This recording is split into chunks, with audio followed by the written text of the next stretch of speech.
नमस्कार दोस्तों, आज के इस वीडियो में आप सभी का स्वागत एक भक्ति रस से ओतप्रोत दोहे के साथ करना चाहूँगी, जो कि कबीरदास जी द्वारा रचित है। उसका अर्थ भी बताऊँगी, साथ ही यह भी बताऊँगी कि इस दोहे से आज मैंने शुरुआत क्यों की। तो दोहा कुछ इस प्रकार है। भक्ति भक्ति सब कोई कहे, भक्ति न जाने भेद, पूर्ण भक्ति जब मिले, जब कृपा करे गुरुदेव। यानी कि भक्ति कोई इतनी आसान सी चीज़ नहीं है कि सुबह शाम दीपक जला दिया और एक आरती पढ़ दी और हम ये सोचने लगे कि हम भगवान के भक्त हो गए, तो ये अपने आप को धोखा देने के समांतर है। भक्ति तो हर कोई ही करता है, या यूँ कहें कि सभी लोग करना चाहते हैं, परंतु भक्ति कैसे की जाए इस बात का भेद नहीं जानते। सच्ची भक्ति तभी हो सकती है जब सद्गुरु की कृपा होती है।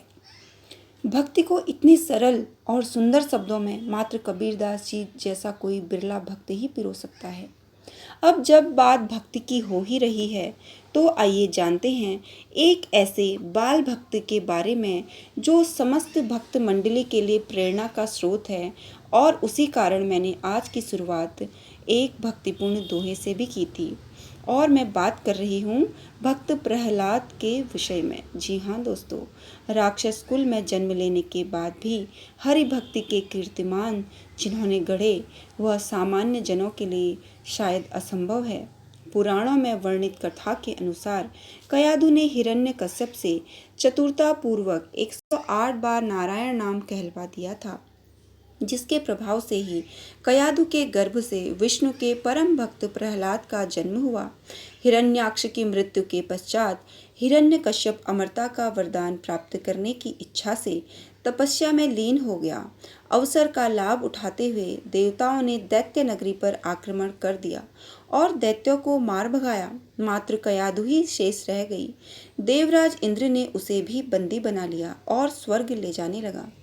कयाधु उस समय गर्भवती थी। मार्ग में देवर्षि नारद ने उन्हें रोका और कयाधु को मुक्त किए जाने का अनुरोध किया, लेकिन इंद्र ने यह कहते हुए मना कर दिया कि इसके गर्भ में दैत्यराज हिरण्यकश्यप का पुत्र है। तब नारद जी ने उन्हें समझाया कि कयाधु के गर्भ में कोई साधारण बालक नहीं, श्री हरि का परम भक्त है, जो संसार में भक्त प्रहलाद के नाम से प्रसिद्धि पाएगा। इसीलिए देव आज्ञा समझकर आपको इन्हें छोड़ देना चाहिए। इस प्रकार से नारद जी की बात सुनकर देवराज इंद्र ने कयाधु की परिक्रमा कर गर्भ को प्रणाम किया एवं वहां से चले गए। और तब नारद जी ने कयाधु को पुत्री रूप में अपने आश्रम में स्थान दिया व उनका पालन किया। अब उन्हें नित्य भक्ति का पाठ पढ़ाते और जो भी उपदेश दिए जाते गर्भस्थ शिशु ने गर्भ में ही ग्रहण कर लिए, जिस कारण से आगे चलकर वह भगवान विष्णु के प्रिय भक्त के रूप में विख्यात हुए। दोस्तों, यहाँ एक चीज़ और ऐड करना चाहूँगी कि जितनी भी गर्भवती महिलाएं होती हैं, इसीलिए कहा जाता है कि उनको अपने मस्तिष्क में उत्तम सकारात्मक विचार लाने चाहिए, अच्छी आध्यात्मिक पुस्तकें पढ़नी चाहिए, अच्छे लोगों के संपर्क में रहना चाहिए। टेलीविज़न में कुछ कार्यक्रम अगर आप देखते हैं तो वो भी अच्छे होने चाहिए, क्योंकि आपके द्वारा सोची, बोली, पढ़ी और देखी गई वस्तुओं का प्रभाव सीधा सीधा आपके गर्भस्थ शिशु पर पड़ता है। अब आगे बढ़ते हैं।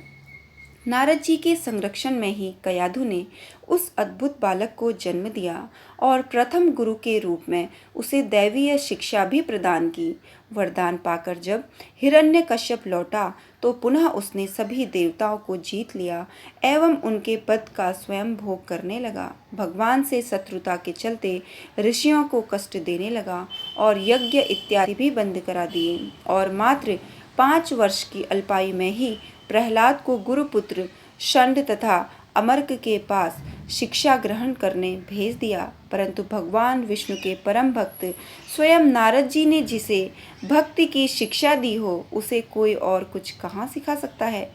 हिरण्यकश्यप के लाख समझाने पर भी प्रहलाद नहीं माने और उसे ही श्री हरि की नवधा भक्ति का उपदेश दे डाला।